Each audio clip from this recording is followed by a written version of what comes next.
You can do so much more with the tone of your voice in a short sentence than you can do in a long one. Welcome to Your Intended Message, the perfect place for leaders and promising professionals who want to convey the intended message for greater success. Every week, we interview experts who address the challenges and best practices to deliver your message effectively. That might be one-to-one, one-to-few, or one-to-many. And perhaps the most important conversation, one-to-self. I'm your host, George Torok. My guest today is Susan Murphy. Here's 3 facts that I think you should know about Susan. 1, she has been in the broadcast industry for more, hard to believe, than 40 years because she is always open to reinvention. 2, voice coaching is the most rewarding job she has ever had. Yeah. And 3, Susan rode an elephant through the New York City, Queens, Midtown Tunnel. Now that sounds like something Bruce Willis would do. That must have been fun. Susan, welcome to Your Intended Message. George, I'm delighted to be here. You and I have so much in common when we talk about intention. Boy, we could just focus on that word for 2 hours and never be finished. You're right. And people often, 1, I think people often aren't clear about their intention. And 2, more importantly, the people they're talking to take things the wrong way. Oh, yes. Yes. You know what they say about intention, the road to hell, paved with it. But I think what happens with intention is really that people don't pay much attention to that they just need to speak. They just need to do the story. They just need to make the presentation. And very little attention is given to intention. And when you start with intention, which I'm going to link to authenticity in voice, man, I think all kinds of good things happen when you do that. So, Susan, tell us, how does one start with intention, and where does the voice piece come in? I work with reporters and anchors at TV stations around the country. And the primary thing I work with is helping them to find their authentic voices. They all have them. It's just that women in particular don't tend to use them, which I think goes back to their childhood, where that breathy, girlish Barbie doll voice probably served a need back then, got them the attention they wanted or needed, allowed them to navigate perhaps a sort of dysfunctional home life or whatever, but it doesn't serve them well getting into adulthood. So what I do is I don't teach anything that they don't already have, in their bodies. I just help them discover it. I just uncover their authentic voices. So once you do that, already you have started with a rising, a blossoming confidence. And that's what a lot of reporters lack too, but that's mostly because of their age. So the authenticity piece starts, and then I move into some writing with them because they all go out on different stories every day, or they're looking at anchor copy different every day. Are you making an intentional connection to this story? And they look, and you wouldn't do a story with a grieving mother the same way you would do a St. Patrick's Day parade, which, yeah, okay, everybody gets that. But there's more to it than that. So making that intentional connection, not only with the story, but how about with the people you work for? Oh, and that's not your bosses. The people you work for is the audience. If you can't make an intentional connection to what you're talking about or to what you're delivering, I try never to say reading because there's a difference, then why would I make an intentional connection to it? I'll flip the channel. I'll go off into some other area of my head. I won't be paying attention. So intention is so crucial to what we do in our business. Susan, so when a reporter is delivering a story, delivering the news, I'm hearing there, and tell me if I got this right, they have to make it feel like it's their story. Yes. And you'd be surprised at how many reporters don't understand that, because somewhere in their heads, in J school or broadcast class, whatever, they got drilled into their heads. Oh, you can't be biased. You can't take a side. You can't be for one or the other. Well, yeah, that's true, but that doesn't mean you're not involved in the story. Your job is to take your audience through that story because you were privileged, I underline privileged, to be there. You had access to a person, an event, some kind of community thing that your viewer did not have.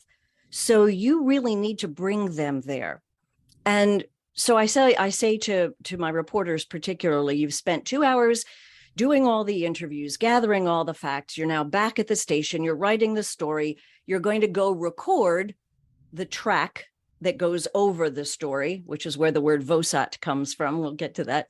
So when you do that, put yourself back where you were. Put yourself next to those people you talked to, next to those people at the rally or the school board meeting or whatever, and take me with you on that journey. It's okay to be part of the story that way. And in fact, that's part of your job. And Susan, I can see an analogy there when any business person is delivering a presentation and they include a story in there. Perhaps it's a story about a customer experience, or maybe it's even a personal story about their family. And so I'm hearing that their mindset needs to be that not that they're reporting the facts, but they're taking people back to that incident that happened there. You're right. And that's vulnerability.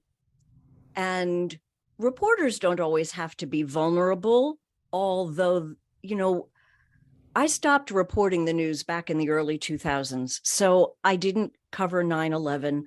I haven't covered school shootings. I did a little bit for Sandy Hook.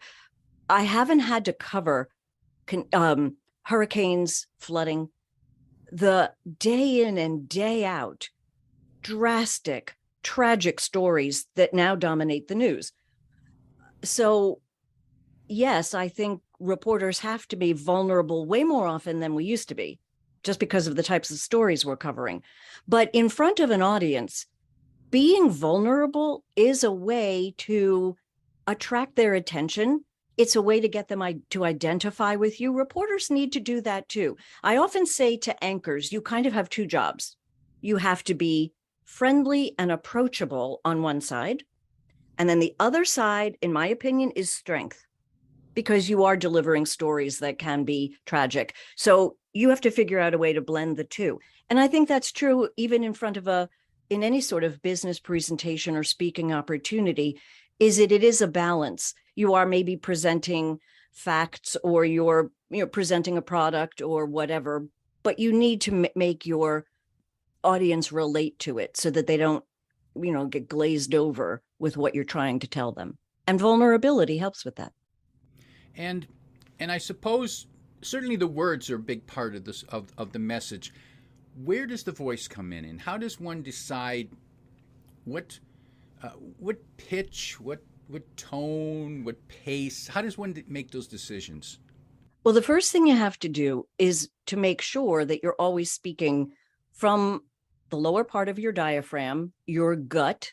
And I like to say we live in our gut. That's why there's the expression, got to trust my gut on that one. Oh, my gut told me not to do that. So I think when a reporter and an anchor really get in touch with that authentic voice, and I work with them, it's a combination of yogic breathing and what I've learned in taking singing lessons, and then just what I've learned in voiceover, these many years. When you can speak from that place all the time, drawing in breath properly and then releasing it as this column of air and energy, when that starts, that's going to automatically inform tone. Well, no, I shouldn't say that, because what you're going to do is you're going to speak in a range that is appropriate and natural and authentic for you. And once you learn to hear what that is, and how do you hear that? Well, you practice the breath work, and then you read out loud. every day. Take some old scripts. You recommend a child's book, which is a very good idea. That's a great way to discover tone in a sort of very private way, because a lot of us don't listen to our voices back. We just talk, we need to listen too. So then when you're positive about where that range always is, when you develop the story, when you are writing your script, you are going to use words that are vivid to some degree. But I like to say, write your script like a fifth grader. How old are you in fifth grade? You're 10. Deliver it like a college professor. Short sentences are a reporter's best friend. You can do so much more with the tone of your voice in a short sentence than you can do in a long one, because in a long one, you're just trying to get from A to Z. If you keep the sentences short, if you make sure you take those pauses between the sentences, tone happens. You almost don't have to manufacture it, because those words will automatically trigger tone. And when you're not worried about tripping over the next word or the next thought, it's amazing how authentic that delivery can be. Susan, can you give us an example of a phrase, a sentence, perhaps said, and I don't know if you can do this. I might be asking for too much. Can you do it poorly and then do it? Show us how you might improve. Sure. And one way I can do that is to give you my absolute best tip for speaking from an authentic voice. If you do nothing else in front of an audience or in front of a camera before you begin to speak, and I didn't know this until about 20 years ago, because this involves a body part that you wouldn't think has anything to do with your voice. And that body part is your shoulders. Your shoulders. If you lower and relax your shoulders and all the muscles across the top of your chest and across the top of your back, what you have done is you have also relaxed muscles into your neck and up into your jaw and up into your face. And when everything is tight up here, notice where the pitch of my voice goes, because I'm not breathing from my diaphragm, and the pitch of your voice automatically rises. And sometimes then it's also, you become a runaway train in your sentences and you're a little bit gasping for air. And because everything is so tight from here up, the pitch rises. So I hear, and this is hard to listen to for 20 minutes unless you lower your shoulders. Take the breath in through the belly. Short sentences, speak with pauses, check in on those shoulders. And that's a great way to reset. I teach my students a zone, and I call it resetting the zone. With every breath, you can reset the zone. But the short version is drop your shoulders. Drop your shoulders. Fabulous. Yep. It's the simplest, most effective tip I ever learned. And I learned that from a singing teacher when I was cast in a show. And I love to do regional theater, and sure, put me in the chorus and give me some lines. But this show is Footloose, and I was cast as one of the moms, and she has a duet with another mom. Oh my, you want me to what? Sing a duet? So I had 6 weeks to get ready for this. I called it triage singing. And that singing teacher, bless her heart, taught me that. And it is the best advice for anybody who speaks ever. And the other tip I heard that I think could apply to a lot of people is short sentences. Mm-hmm. I've been in too many meetings where someone starts talking and it's just one long sentence that goes on, and I'm sitting there thinking, what did they say? Right, exactly. Something about also the sentences, and I always have to remind TV reporters, and this would be true in a public speaking situation as well. When you and I are having a conversation, we can watch each other's lips, and lips fill in a lot of psychological gaps. If I miss a word, or if my hearing isn't quite right, and hey, who watches TV news? Older people whose hearing may not be superb. When a reporter goes to put B-roll or the pictures over her story, and I no longer see her lips, or in the case of a public speaker, if I'm in the back of the room and I can't really see your lips, that's when you really need to start to speak with more intentionally, a little bit slower, a little bit more intentional, so that your viewer, so that your audience can follow along with you. And when the sentences are short and you put in those pauses are good for two reasons. It allows the speaker to reset breath, and for your brain to work a little bit ahead of your mouth. That's always a good thing. But really, it's important for me on the other end. The pause lets me absorb what you just said so that I'm not lost and my eyes don't glaze over. Pauses and intentional speaking, especially when I can't see your lips, key. Absolutely key. Susan, some people, and I'm going to say generally younger people, I find speak too darn fast. Mm-hmm. And they bite their words. Bite their words? Yeah, You mean? it's but they cut off pieces of the words. They cut them sharply, and so they don't enunciate the full word. And it's kind of like almost like a bark bark bark bark bark. I'd never thought of it like that. Okay, that's interesting. Okay, And so my bite. question is, what one thing could they do differently? And it's not going to happen overnight. But how can No. if you're coaching, if you're mentoring someone like that, what might you say to them? Because first of all, they don't even realize what they're doing. Mm-hmm. Mm-hmm. This wonderful singing teacher, and when we first started and I was panicky, she said, Susan, at the beginning, all you can do is notice. So when she would point out things about my singing voice, she says, look, I'm just pointing it out so that you can notice. And I've learned in my work with TV anchors and reporters, they know they are supposed to be the best of the best and to use their voice in their best effort. But sometimes it's not just an on-air thing. Sometimes it can be off-air as well. So there are times I will say to certain people, we may need to sort of use this uncovered, beautiful, authentic breath and speech, not just on the air. How about in regular life? So I will say, let's start with one person that you speak with every day. When I did this at college, I'd ask them to raise their hands, and my mom. Okay, fine. We're going to start with your mom.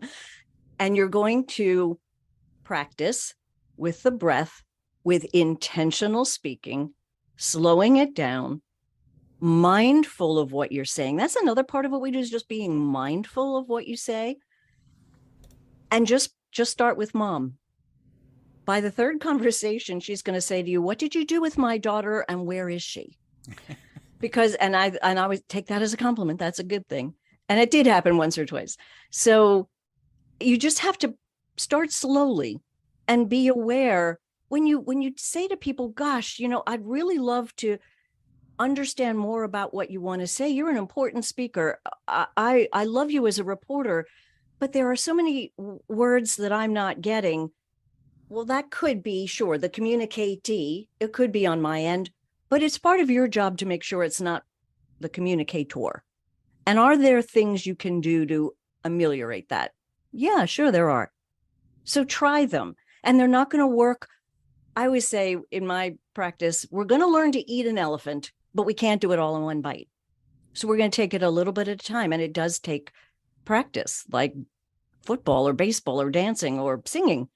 So if you start slow, and if you're really intentional about making your message come through the best way possible, then you're going to work on it because you want your audience to understand and like and be entertained or be informed, I think.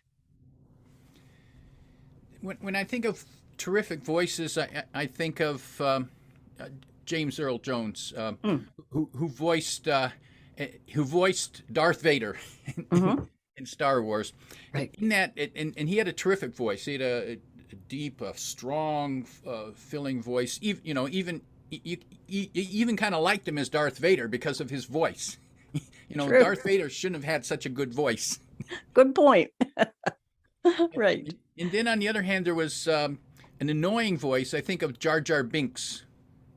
Yes. That funny looking animal. Don't know what it was, but now that voice was extremely annoying. Right. And I think so much so that people actually complained about it. Oh, and I also remember too the controversy about there was something about the language and the way he spoke that may have been demeaning to some people. So yeah, Jar Jar Binks had a whole bunch of problems, but on the surface, that really was sort of an endearing character.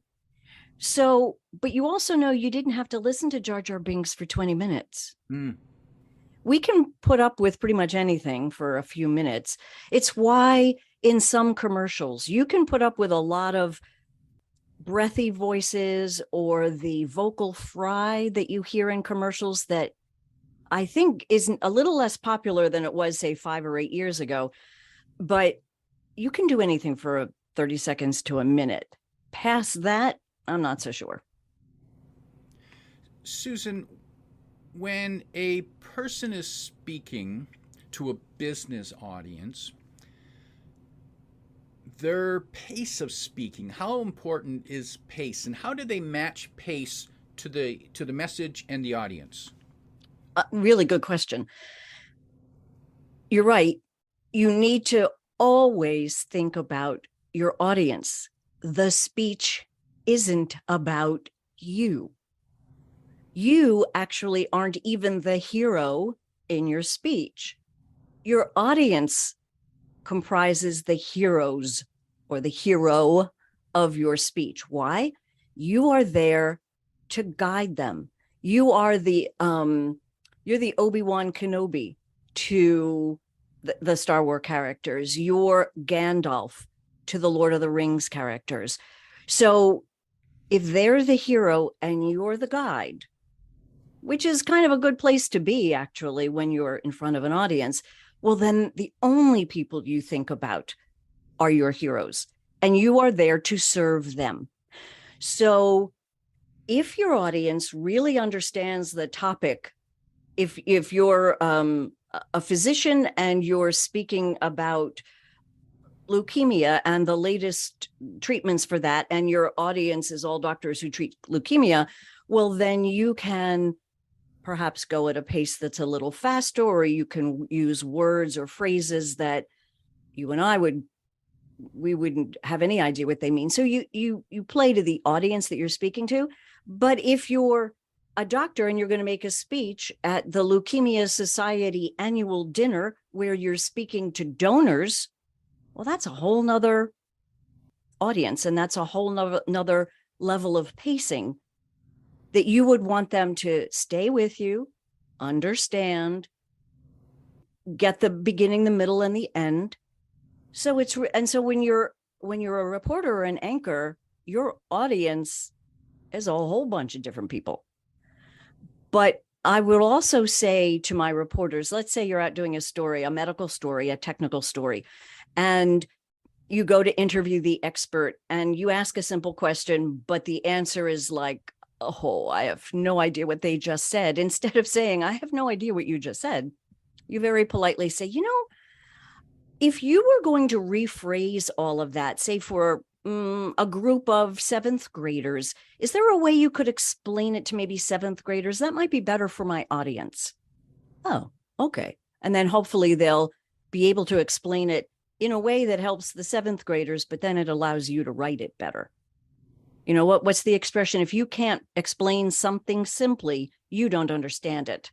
And that happens all the time with reporters, all the time. And that just puts holes in your credibility. Oh, that's really dreadful. You really need to understand that story inside and out. And hey, we have the internet now. Back in my day, man, what you had to do to research a story. Of course, we didn't cover stories in depth like that. But if we did, man, what we had to do was we had to go far afield to do research.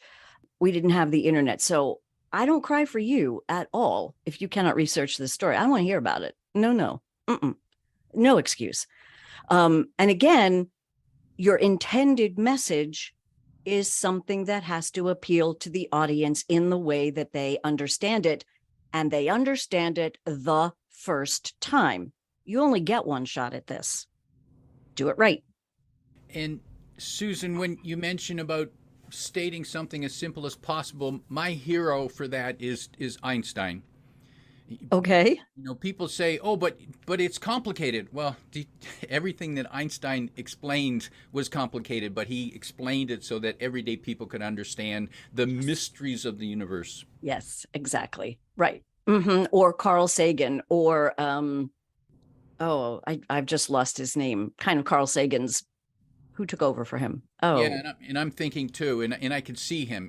Right, exactly. We both have the same person. He too is a very well-spoken, very smart person who can easily, and people will say you're dumbing it down. No, I don't ever. No, we're not dumbing it down. We're simplifying, clarifying, amplifying.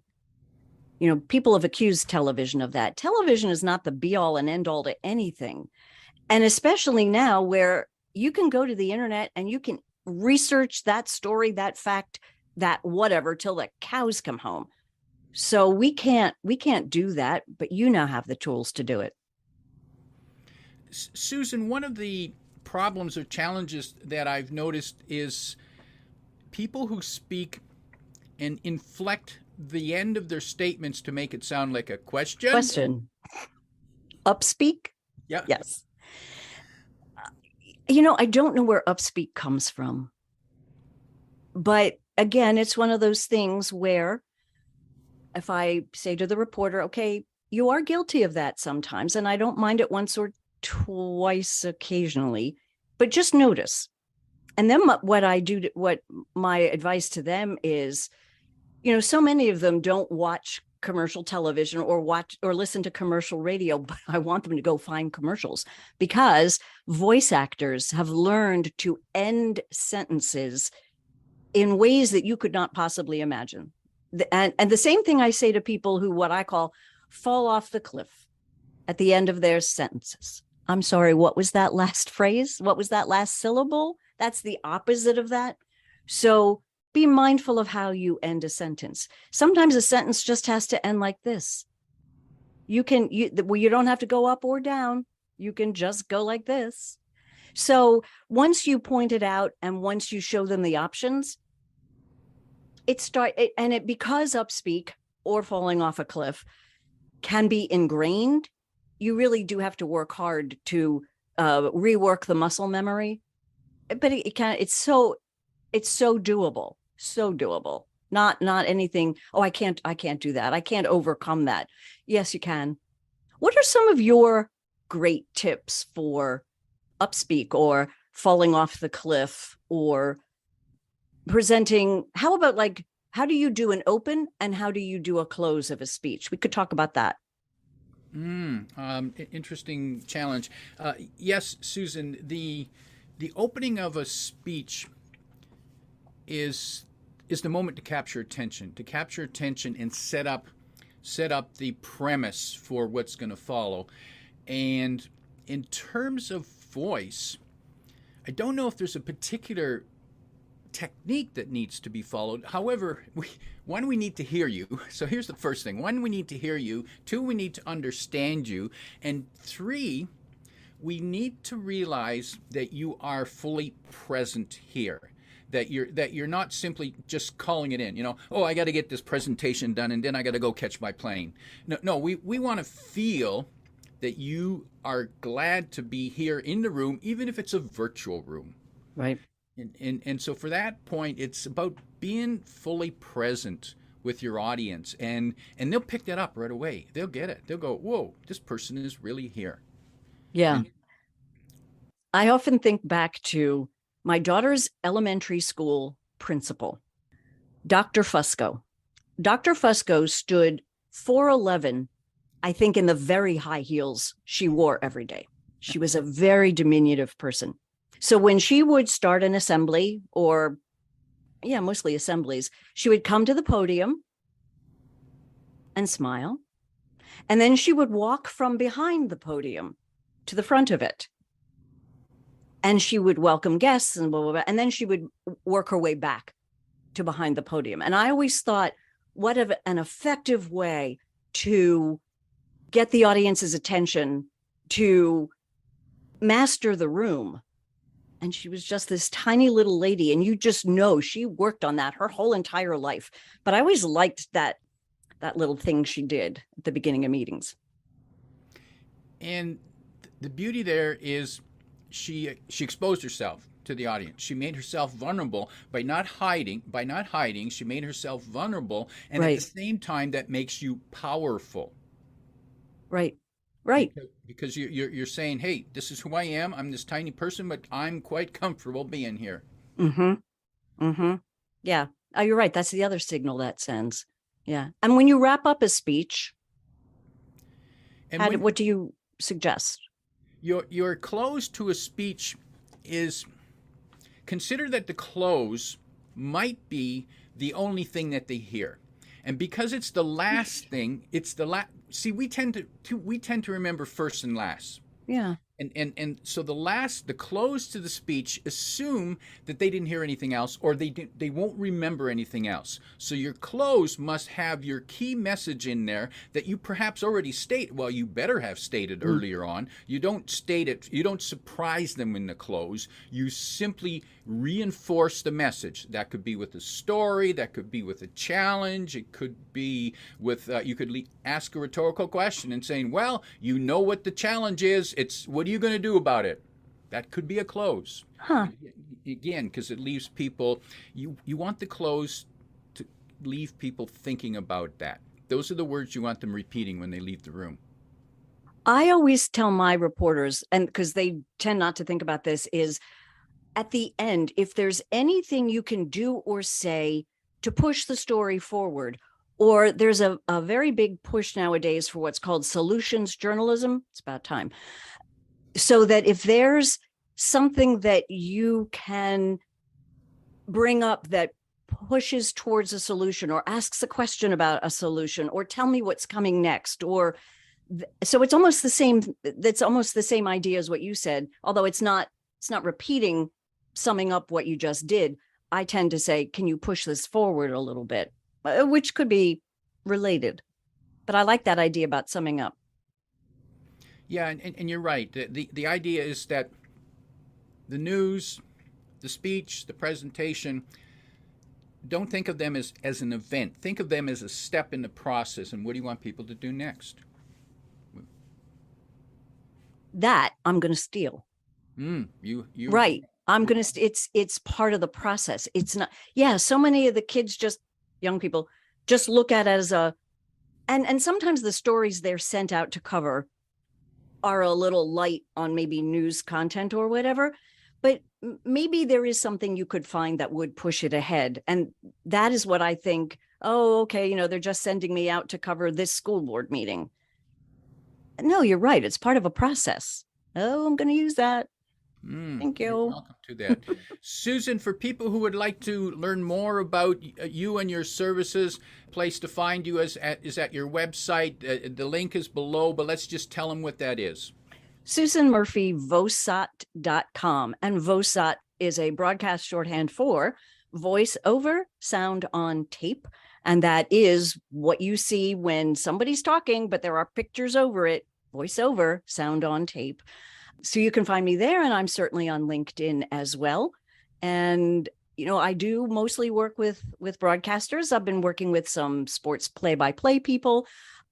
I am really open to working with anybody whose interest is uncovering an authentic voice to make that confidence blossom in front of any group you speak with. Working with a TV host who it's mostly on Zoom, but she does product placements in like the 9 o'clock segments for local TV stations. And I'm working with her as a TV host with the tone of her voice and also how she puts her segments together. So branching out a little bit, I'd love to talk.